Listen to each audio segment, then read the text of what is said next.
My piece is called Betrayal, and for me, this piece talks or speaks to anyway a journey of some of my struggles that I had before I came to, and the journey between that struggle and faith, and it will become evident throughout. So here goes.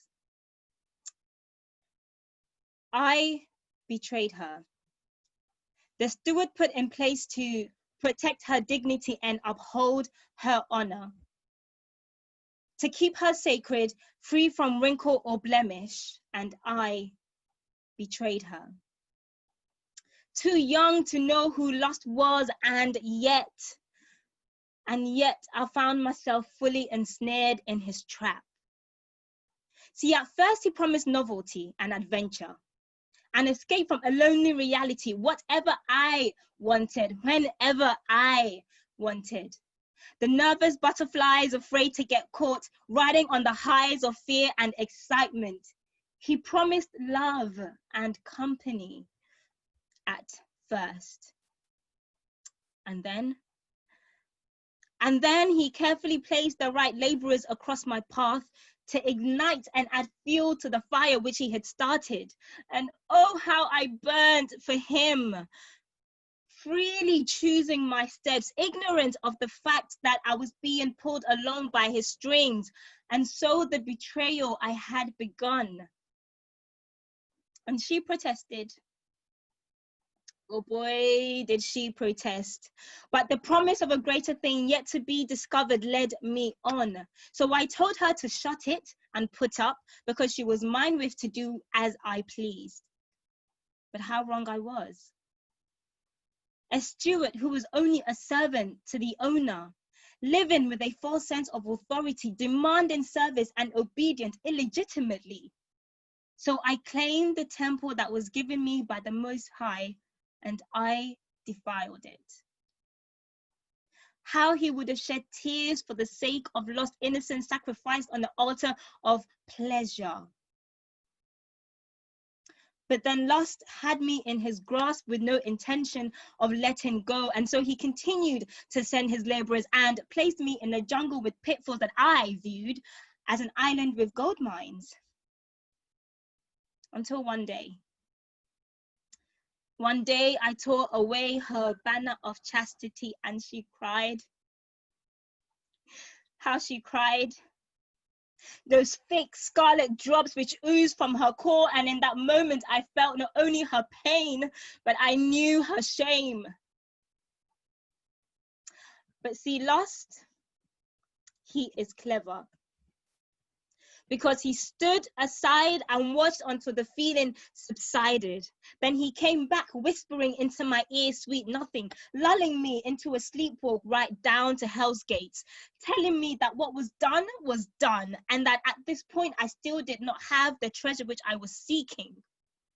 And so, thinking that I was mastering the game, the master kept launching his baits at me, and each time I was hooked, clinging on for dear life. And when I finally found the treasure that I was looking after, this treasure that drove my dangerous liaison, he told me that now I couldn't let go, that now he owned me, because my treasure would come momentarily and leave me even emptier than before. And so, an addict to his fix, lust tightened his grip on me and began playing hide and seek, elevating the position of the drug each time. So to get a fix, I had to play more, do more, give him more of her. But see, that wasn't enough for him. And so it couldn't be enough for me. All this while she will protest until gradually she gave up, realizing that I had hardened my ears to her cries and my heart to her savior. Still, lust was not satisfied, because he wanted more than just my body. He wanted my soul, my spirit, my life. So he would entice me with visions of love, living out lies in my head, spinning intricate webs of deceit, blinding me to reality till I could only find happiness in him.